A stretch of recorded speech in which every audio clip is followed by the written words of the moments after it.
नमस्कार, आप देख रहे हैं न्यूज रूम। आप देख रहे हैं न्यूज वन इंडिया और मैं हूं आपके साथ राजेश कुमार। और लखनऊ से बुलेटिन की शुरुआत है, जहां मथुरा दौरे पे मुख्यमंत्री योगी आदित्यनाथ पहुंचे हैं और श्री कृष्ण जन्मभूमि मंदिर में सीएम योगी ने पूजा अर्चना की है। और थोड़ी देर में ही भक्ति वेदांत गुरुकुल इस्कॉन द्वारा आयोजित कार्यक्रम में वो शिरकत करेंगे। तो श्री कृष्ण बलराम मंदिर और दुग्ध प्रसंस्करण केंद्र का वो उद्घाटन भी करेंगे और सीएम योगी गौशाला का अवलोकन भी करेंगे। गुरुकुल के छात्रों को भी संबोधित करेंगे योगी आदित्यनाथ और बांके बिहारी मंदिर और ठाकुर जी का वो दर्शन भी करेंगे। तो श्री कृष्ण बलराम मंदिर और दुग्ध प्रसंस्करण केंद्र का वो उद्घाटन करेंगे। मथुरा पहुंच चुके हैं और यहां पे उन्होंने मंदिर में पूजा अर्चना भी की विधि विधान के साथ। लोग भी उनको देखने के लिए बड़ी संख्या में यहां पहुंचे थे मंदिर परिसर के बाहर। और आज कई कार्यक्रम भी हैं जिसमें वो शिरकत करेंगे। इसके अलावा गुरुकुल में भी जो छात्र हैं उनको संबोधित करेंगे। तो बांके बिहारी मंदिर और ठाकुर जी के भी वो दर्शन करेंगे। तो मथुरा दौरे पे मुख्यमंत्री योगी आदित्यनाथ यहां पहुंचे हैं और श्री कृष्ण जन्मभूमि मंदिर में सीएम योगी ने पूजा अर्चना की और थोड़ी देर में भक्ति वेदांत गुरुकुल इस्कॉन द्वारा आयोजित कार्यक्रम में वो शामिल होंगे और यहां पे गुरुकुल के छात्रों को भी वो संबोधित करेंगे।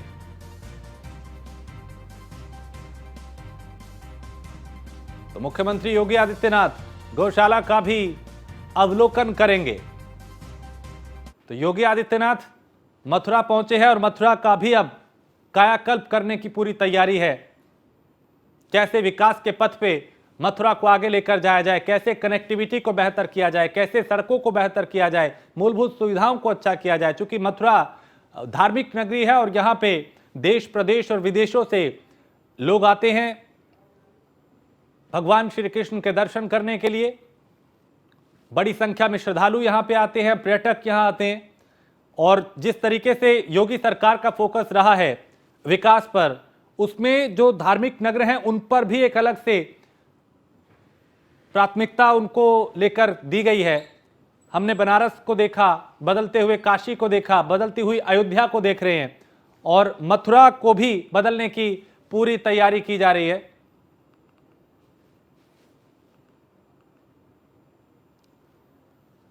और मथुरा से महेश हमारे संवाददाता इस पे ज्यादा जानकारी के साथ। महेश, मुख्यमंत्री योगी आदित्यनाथ यहां पहुंच चुके हैं, हमने देखा मंदिर भी वो गए, पूजा अर्चना वहां पे की, आगे क्या कुछ कार्यक्रम?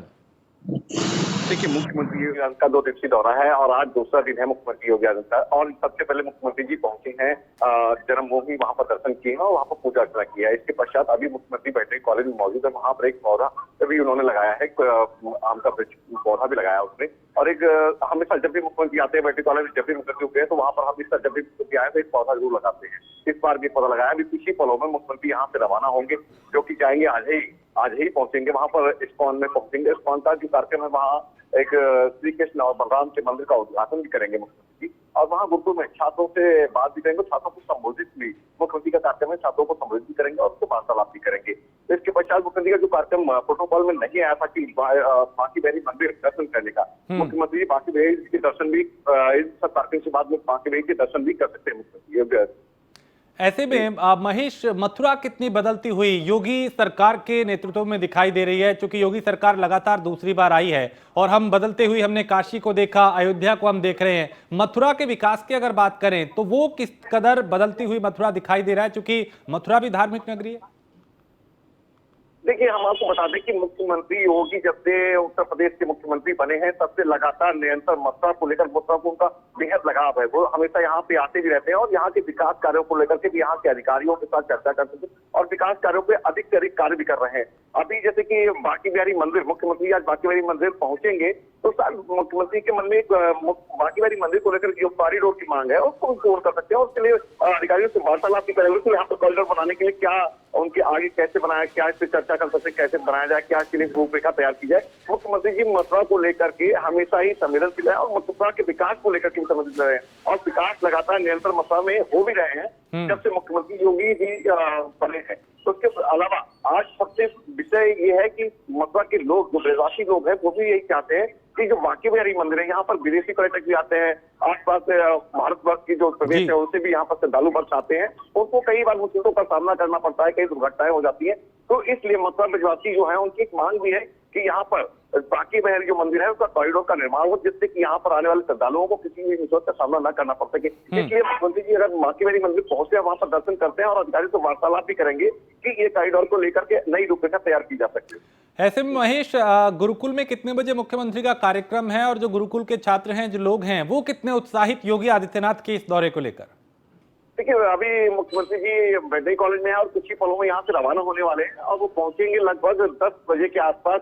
आज ही पहुंचेंगे हेलीपैड पर। हेलीपैड पर पहुंचने के बाद वहां पर गुरुकुल पहुंचेंगे। गुरुकुल में वहां पर श्री कृष्ण बलराम मंदिर के एक उद्घाटन करेंगे और उसके पश्चात लगभग 11 बजे के आसपास छात्रों से, जो गुरुकुल में छात्र हैं, उनसे वार्तालाप करेंगे। तो 11 बजे के आसपास का कार्यक्रम है, वहां पर छात्रों को संबोधित भी करेंगे। और मुख्यमंत्री जब भी आते हैं और छात्रों से, बच्चों से जब बात करते हैं, तो मुख्यमंत्री जी का एक अलग ही स्नेह और प्यार दिखाई पड़ता है बच्चों से बात करते हुए।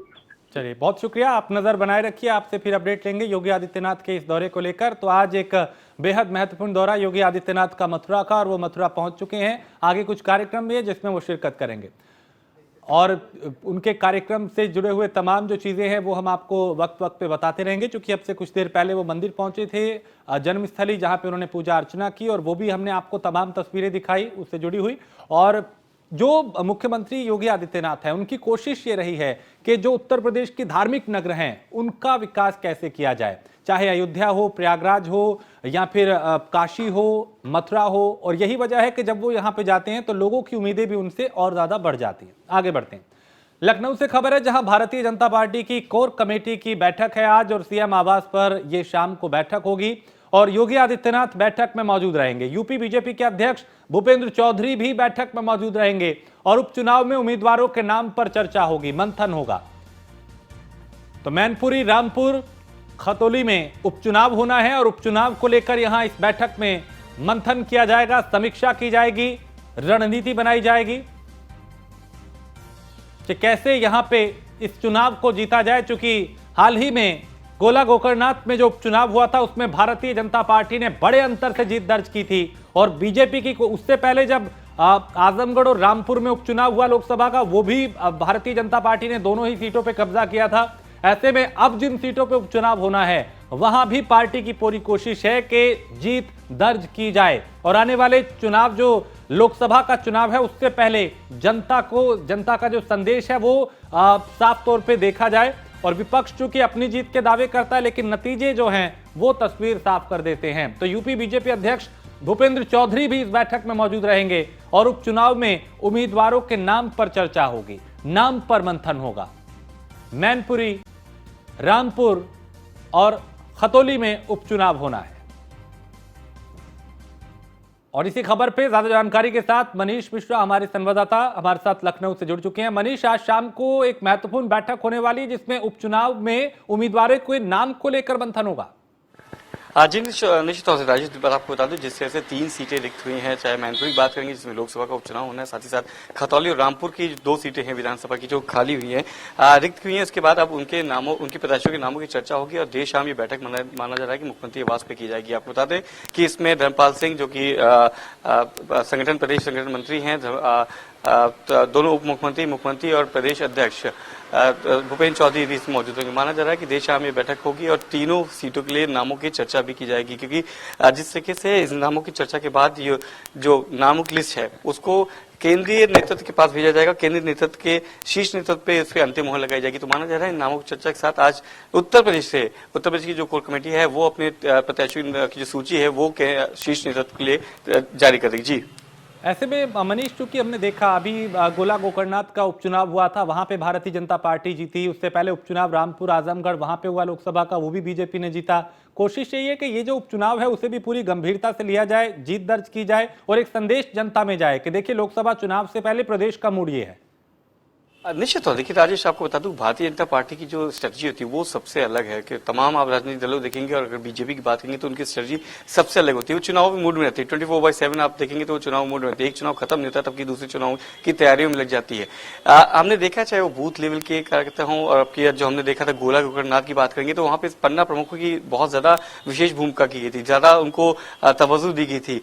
वो भी आप देखना चाहेंगे कि जहां पन्ना प्रमुख बूथ लेवल के कार्यकर्ताओं के साथ पूरी तैयारी की जाती है और उनको को लगाया जाता है, तो लगातार जिस तरीके से शीर्ष नेतृत्व से लेके और एक ग्रास रूट लेवल तक के जो कार्यकर्ता है उनका इन्वॉल्वमेंट किया जाता है, तो कहीं ना कहीं इन्वॉल्वमेंट ही आपको अलग करता है। हमने देखा था रामपुर की बात करेंगे, जब आजम खां की सीट थी, अखिलेश यादव की आजमगढ़ को जीतने के बाद एक नई ऊर्जा के साथ उत्तर प्रदेश में आपने भारतीय जनता पार्टी को देखा था। तुरंत ही आप विधानसभा चुनाव जीत के आते हैं, इसके बाद दोनों आप उपचुनाव जीतते हैं, इसके बाद फिर आपने गोला गोकर्णनाथ में भी, जो कि 4 बार से समाजवादी पार्टी की सीट रही थी, वहां पे भी आप अमन गिरी को वहां से आपका प्रत्याशी जीता है। निश्चित तौर से एक साफ संदेश देने की तैयारी है कि जिस तरीके से लोकसभा चुनाव की बात करेंगे, उसके पहले सेमीफाइनल जो निकाय चुनाव होने हैं, जिसमें दावा कर चुकी कि 17 की 17 हम नगर निगम के जो सीटें हैं उसमें अपने महापौर बनाएंगे, तो कहीं ना कहीं आपके लिए बहुत ज्यादा इंपॉर्टेंट रहता है कि इस तरह के आपके कॉन्फिडेंस लेवल बढ़ाने के लिए। तो ये जो कोर कटिंग बैठक है उसमें जो प्रत्याशियों के नाम की सूची जो शीर्ष नेतृत्व भेजी जाएगी बहुत इंपॉर्टेंट रहेगी, और माना जा रहा है कि तीनों चुनाव को लेकर उत्तर प्रदेश बीजेपी ने अपनी कमर कस ली है। ठीक है मनीष, आप मेरे साथ बने रहिए, कुछ और खबरों पे भी आपसे जानकारी लेंगे। फिलहाल शुक्रिया इस जानकारी के लिए। अगली खबर भी लखनऊ से है, जहां सरकारी बसों की सीटें भी अब ऑनलाइन बुक होंगी और 15 नवंबर से साधारण बसों में भी सीट बुकिंग की सुविधा शुरू की जाएगी। लंबी दूरी की 2400 बसों को इसके लिए चिन्हित किया गया है और यहां पे निजी बसों में ऑनलाइन बुकिंग की सुविधा थी, लेकिन अब सरकारी बसों में भी इस सुविधा को देने की तैयारी की जा रही है। तो एक बड़ी राहत ये राज्य के लोगों के लिए होगी, क्योंकि ऑनलाइन सीट जो है वो बुक की जा सकती है। मनीष हमारे साथ बने हुए हैं, ज्यादा जानकारी मनीष देंगे। मनीष, अब सरकारी बसों में भी ये ऑनलाइन सीट की बुकिंग हो पाएगी, क्योंकि अब तक निजी बसों में सुविधा थी? देखिए, पहले आपको बता दूं कि अगर पहले की बात करेंगे तो जो वॉल्वो, स्कैनिया, जनरत या पिंक बसें थी, जो स्पेशल बसेस चलती थी, उनमें रिजर्वेशन का खाली ये दिया गया था, ये सुविधा दी गई थी। पर अब जो कि 2400 बसें हैं जो विदिन रूटों पे जाएंगी उत्तर प्रदेश परिवहन की, उनमें अब ऑनलाइन आप टिकट बुकिंग करा सकते हैं। तो कहीं ना कहीं बहुत बड़ी उपलब्धि है, बहुत बड़ी सहूलियत होगी आम जन के लिए। किस तरीके से आपको पहले जाना पड़ता था, स्टेशन पे जाना पड़ता था, आप वहां पे टिकट्स के लिए लाइन लगाते थे या फिर आप कंडक्टर से बसों में टिकट लेते थे। पर अब 2400 बसें हैं जो विभिन्न रूटों पे जाएंगी, उनकी ऑनलाइन टिकट की जो बुकिंग है वो 15 नवंबर से शुरू की जाएगी। ऑनलाइन upsrtc.co.in पे आप इन टिकट्स की जानकारी पा सकते हैं और कौन सी बस किस शेड्यूल पे है, किस समय जाएगी, पूरी आपको वहां पे जानकारी मिलेगी। तो कहीं ना कहीं जो टेक्नोलॉजी का यूज है, जो पहले विशेष बसों के लिए किया जाता था, वो आम जन की सुविधाओं के लिए भी किया जा रहा है और माना जा रहा है इससे कहीं ना कहीं बहुत राहत मिलने वाली है आम जन को, जो तमाम यात्री हैं जो विभिन्न रूटों पे आम बसों से सफर करते हैं। राजेश, चलिए बहुत शुक्रिया मनीष इस तमाम जानकारी के लिए। तो अब सरकारी बसों में भी ऑनलाइन टिकट की जो बुकिंग है उसकी सुविधा होगी। आगे बढ़ते हैं। आजम खान की सदस्यता रद्द करने का ये मामला है, जिसमें सुप्रीम कोर्ट में आज सुनवाई होगी और विधानसभा अध्यक्ष और सचिवालय नोटिस आया था। जस्टिस चंद्रचूड़ के बेंच में मामले की सुनवाई होगी। आज विस्तृत दलील के साथ मामले में सुनवाई होगी। तो सुप्रीम कोर्ट में आज इस मामले की सुनवाई होगी और विधानसभा अध्यक्ष और सचिवालय को नोटिस दिया गया था और जस्टिस चंद्रचूड़ के बेंच में इस मामले को लेकर आज सुनवाई होने वाली है। तो आज विस्तृत दलील के साथ मामले में सुनवाई होगी, यानी पूरी दलीलें जो होंगी वहां पे सुना जाएगा। और आजम खान की सदस्यता रद्द करने का यह मामला है, जिसमें आज सुप्रीम कोर्ट में सुनवाई होगी, क्योंकि आजम खान की सदस्यता रद्द की गई थी और वहां पे उपचुनाव होना है। ऐसे में सुप्रीम कोर्ट के मामला पहुंचा और आज सुप्रीम कोर्ट में इस मामले की सुनवाई होगी। जस्टिस चंद्रचूड़ की बेंच में सुनवाई होनी है और आज इस मामले में पूरी दलीलों के साथ इसे सुना जाएगा। और आजम खान के लिए बेहद बड़ा दिन ये मायने रखता है कि सुप्रीम कोर्ट इस पर क्या फैसला देता है, उनकी सदस्यता रद्द होने पर। तो सुप्रीम कोर्ट की तरफ आज पूरी समाजवादी पार्टी की भी निगाहें होंगी, आजम खान की भी निगाहें होंगी। पीयूष तिवारी हमारे संवाददाता दिल्ली से ज्यादा जानकारी के साथ। पीयूष, आज आजम खान की जो मामले को लेकर सुनवाई होनी है, एक बड़ा दिन समाजवादी पार्टी के लिए भी, आजम खान के लिए भी क्या होगा, चूंकि सदस्यता उनकी रद्द की गई थी? जी बिल्कुल, देखिए जिस तरीके से आजम खान की सदस्यता रद्द की गई है, उसी मामले में आजम खान की ओर से याचिका डाली गई थी और सुप्रीम कोर्ट में आज अहम सुनवाई होने वाली है। चूंकि सुप्रीम कोर्ट ने पिछली सुनवाई में विधानसभा अध्यक्ष और सचिवालय को नोटिस जारी किया था और सबसे खास बात है कि जस्टिस चंद्रचूड़ के बेंच में इस मामले की पूरी सुनवाई होगी।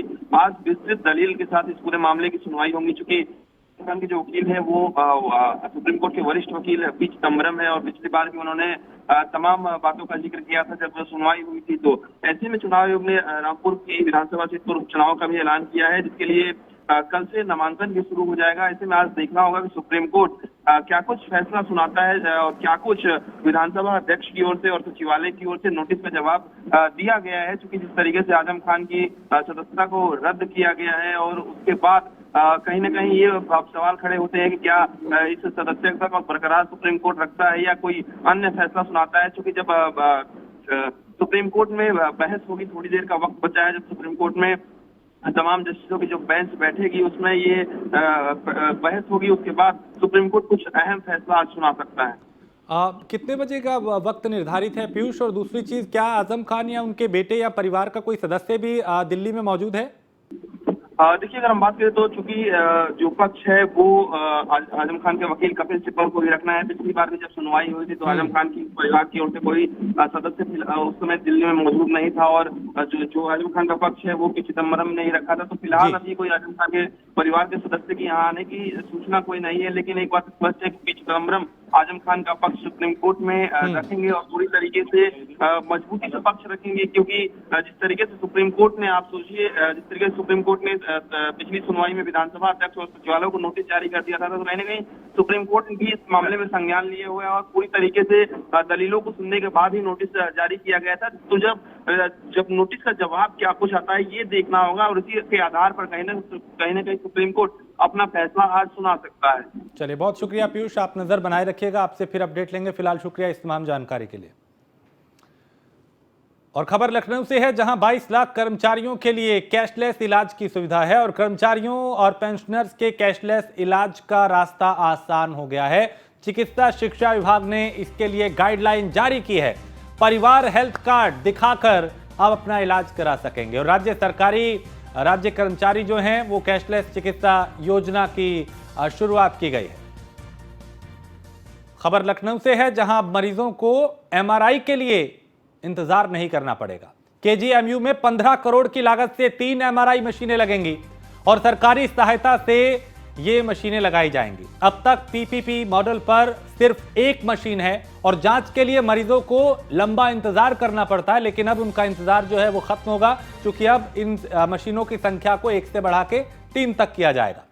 और मिशन गुजरात को लेकर सभी पार्टियों ने कमर कस ली है। पार्टियों के नेता लगातार रैलियां कर रहे हैं। वहीं आम आदमी पार्टी के राज्यसभा सांसद संजय सिंह के साथ हमारे संवाददाता नीलेश चौहान ने बात की। उन्होंने क्या कुछ कहा, उन्हें सुनते हैं। गुजरात में इस बार विधानसभा चुनाव काफी दिलचस्प होने वाले हैं, क्योंकि इस बार आम आदमी पार्टी भी पूरी ताकत के साथ गुजरात में विधानसभा चुनाव लड़ेगी। न्यूज़ 1 इंडिया की टीम ने कई विधानसभाओं में सर्वे किया, जिसमें साफ तौर पे तमाम लोग ये कहते नजर आए हैं कि गुजरात के बदलाव की जरूरत है। हमारे साथ बातचीत करने के लिए मौजूद हैं राज्यसभा सांसद संजय सिंह जी। सर, गुजरात में इस बार आम आदमी पार्टी चुनाव लड़ रही है, उन मुद्दों को उठा रही है जो पिछले 27 सालों में नहीं उठाए गए, तो किस तरीके का पूरा माहौल, आप भी अलग अलग मीटिंग कर रहे हैं? देखिए, मैं अब तक 32 विधानसभा के कार्यकर्ताओं के साथ बैठक कर चुका हूं और लगातार मेरी मीटिंग्स चल रही है।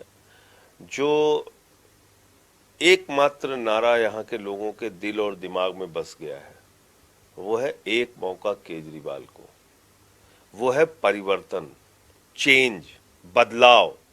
ये गुजरात के लोगों का नारा है, क्योंकि 27 साल से जो व्यवस्था चल रही है उससे लोग पक चुके हैं।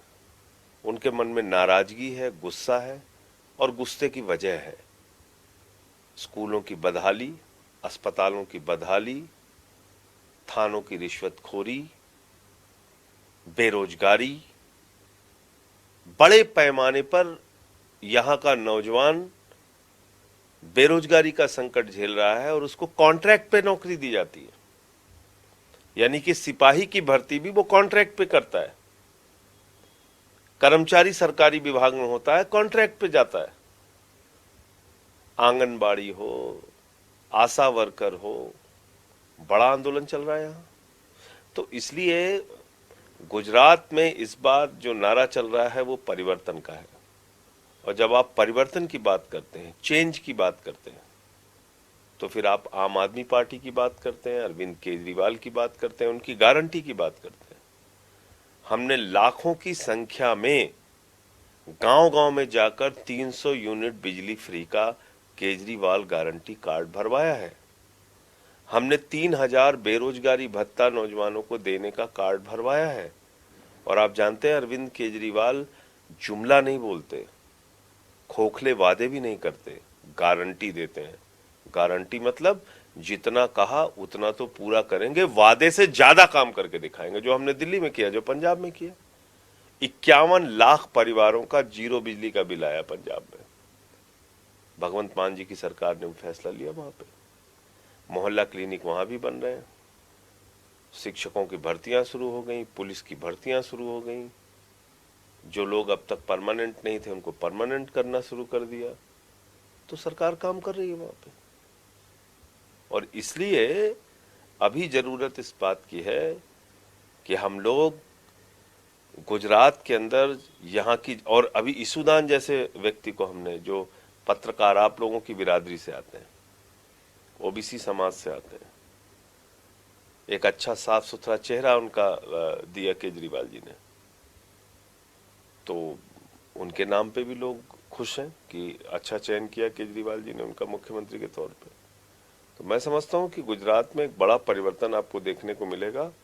और 8 दिसंबर को जब रिजल्ट आएगा तो 27 साल के कुशासन से लोगों को मुक्ति मिलेगी। जिस गुजरात में शराब बंदी है वहां पे 75 लोग जहरीली शराब पी के मर जाते हैं।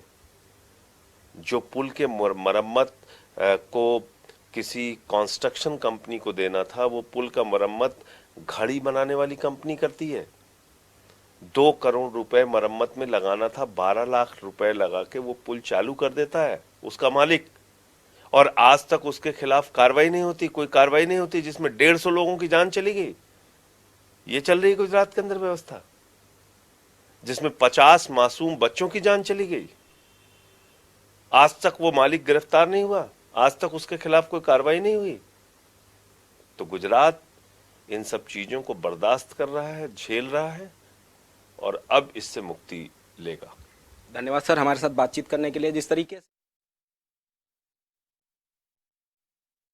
आ गया तो बड़े पैमाने पर वहां पर भी जनता को जोड़ने का काम किया गया, जिसके बाद पंजाब में सरकार बनी। अब गुजरात का नंबर है। केजरीवाल जी के जिस तरीके से रोड शो हो रहे हैं, भीड़ इकट्ठी हो रही है, लोग समर्थन दे रहे हैं, तो कहीं ना कहीं गुजरात में भी इस बार परिवर्तन की लहर दिखाई पड़ रही है।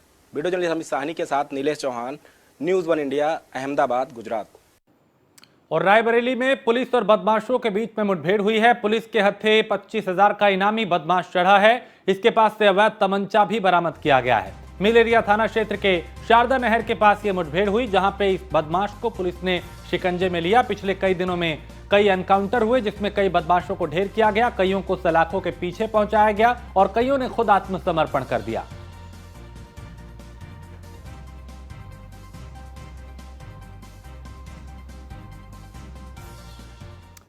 और महाराजगंज से खबर है, जहां धोखा मिलने पर एक युवक ने खुद का गला काट लिया और खुद का गला काटते हुए सिरफिरे ने एक वीडियो भी बनाया। महाराजगंज के पुरनपुर थाना क्षेत्र का यह मामला है। गले का कुछ हिस्सा जो है वो काटा उसने, दरअसल सुसाइड करने की कोशिश की थी और इसका वीडियो भी बनाया। महाराजगंज के पुरंदरपुर थाना क्षेत्र का यह मामला, जहां प्यार में धोखा मिलने पे एक युवक ने एक खौफनाक और डरावना कदम उठाया और इस काम को अंजाम देते हुए इसने अपना वीडियो भी बनाया।